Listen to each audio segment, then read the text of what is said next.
سلامونه ګرانو خویندو ډیوا ام د آسلو میډوای فورمن سنټر نه بیا تاسو سره په لیکه یم او نننۍ ویډیو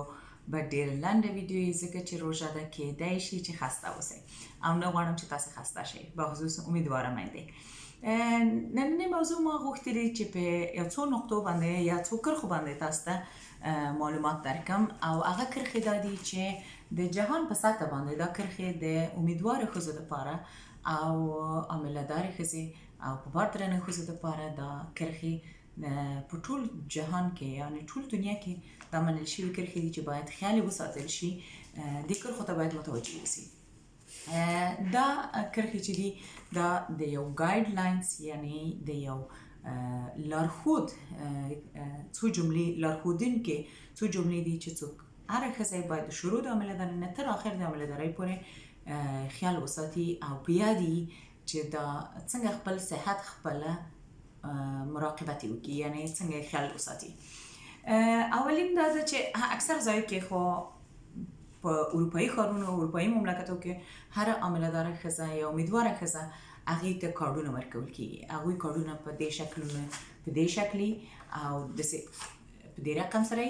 او یا صرف د یو ورقې په شکل کې نو دوی ته کارډونه ورکول کېږي او د دې کارډونو په اساس په هغې کارډونو کې ډېر مهمه کرښې لیکلي دي او معلومات لیکلي چې د ښځې دپاره د ښځې د صحت دپاره او د ماشوم د صحت دپاره ډېر زیات ضروري او لازمه ده په دې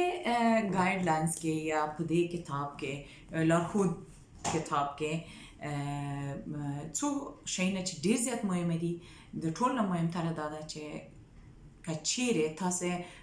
امکانات نه لرئ چې کوم ځای کې اوسېږئ چې هلته هیڅ امکانات نه لرئ چې تاسو کارډ ولرئ یعنی په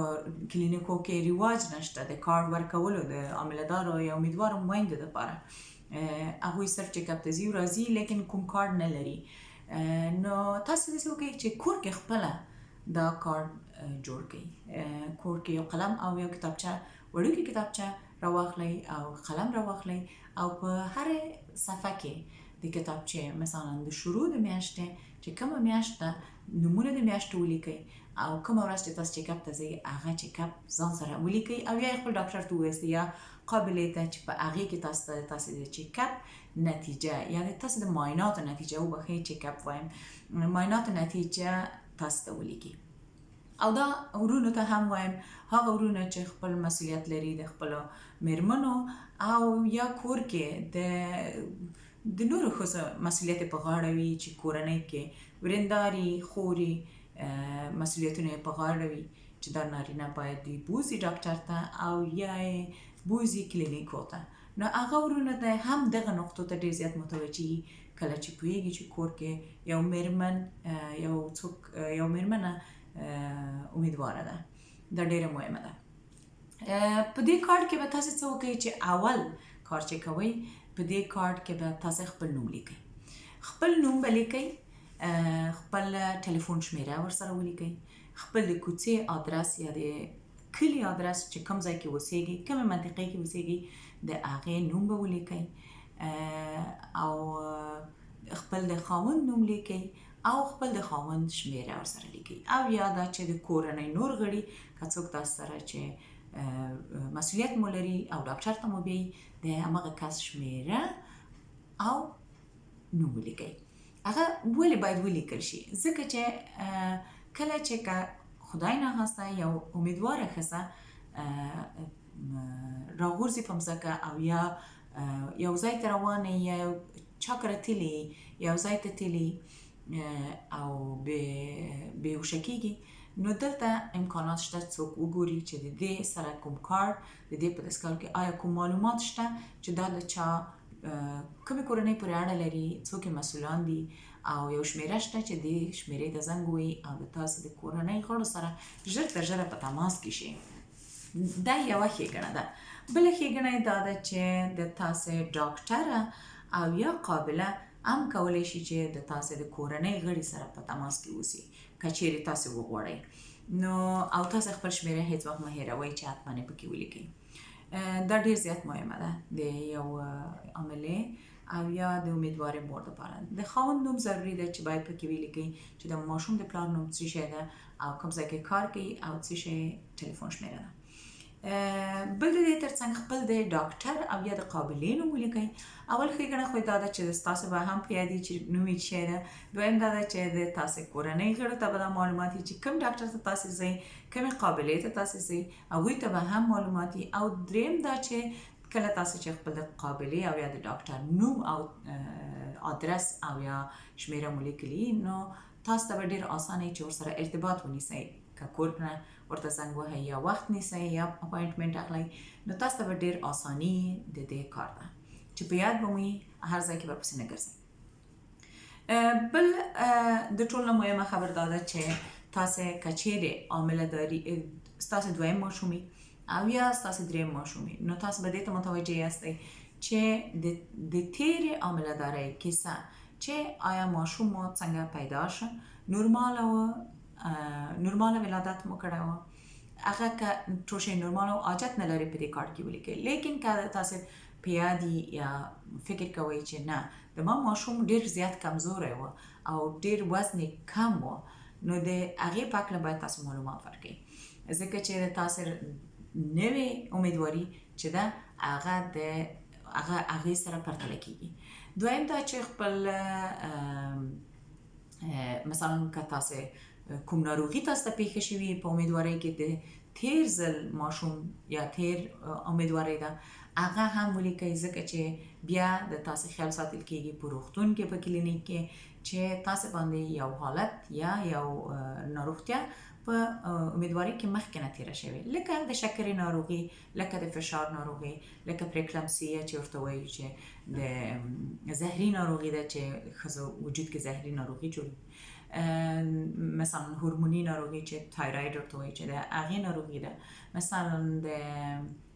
پښتورګو ناروغي کم ارګانو ته پیدا کیږي، او یا د کمخوني ناروغي چې اکثره میندې د په امیدوارۍ کې د کمخورۍ سره مخامخ کیږي او هغه دوی ډېر زیاتې خسته وي.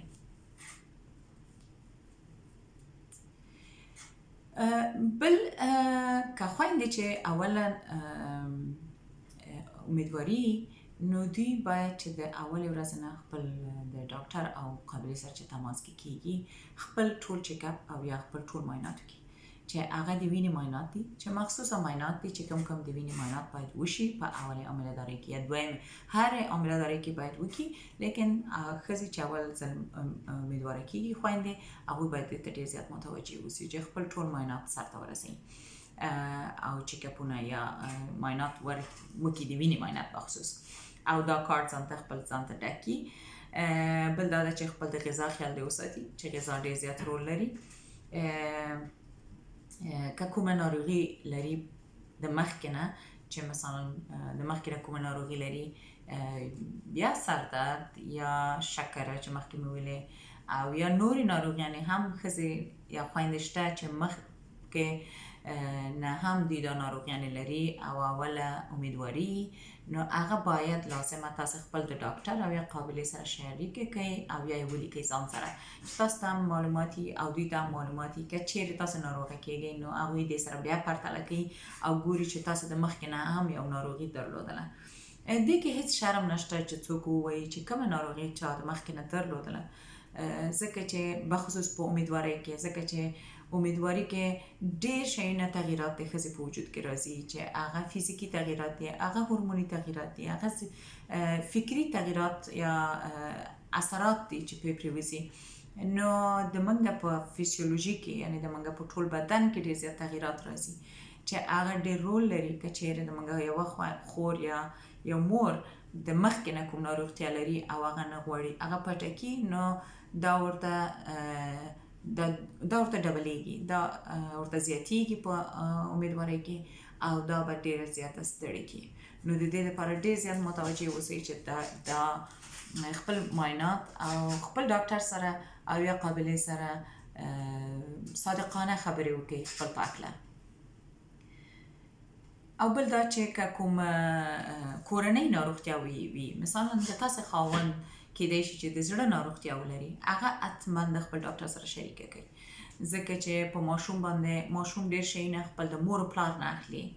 او هغه هر څه چې ماشوم ته جوړیږي د مور او پلار که کوم یو ناروغي په وجود کې هغه ضروري ده چې ډاکټر ته وویل شي چې مثلا د ماشوم پلار د زړه ناروغي لري یا د پښتورګو ناروغي لري او یا مثلا پیدا شوی چې د چا فیزیکی تغییرات لري یا لاس کوږي یا پښه کږي یا څه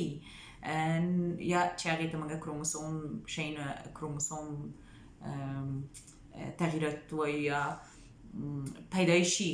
چې څوک پیدا شوي دي او تکلیف سره یا سترګه د چا ضعیفه وي یا ړنده وي نو دې شیانو ته تاسو متوجه اوسئ چې دا حتما خپل ډاکټر سره شریک کړئ ځکه چې دا ډېر مهمه ده تاسو د عاملهدارۍ دپاره او د تاسو د راتلونکي ماشوم دپاره چې ډاکټر او یا قابله معلومات ولري چې مور او پلار کومه ناروغي لري او که نه لري.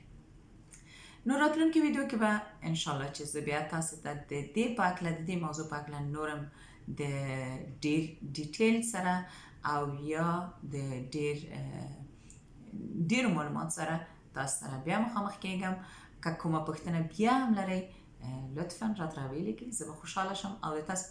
تاسو د ضرورت په اساس به تاسو ته جوابونه درکړم. او زه بخښنه غواړم که چیرې ما داسې الفاظ استعمال کړي چې تاسو ته مشکلې او یا خارجي نو د هغې دپاره ماته احوال راکړئ. تاسو ته ښه ورځ.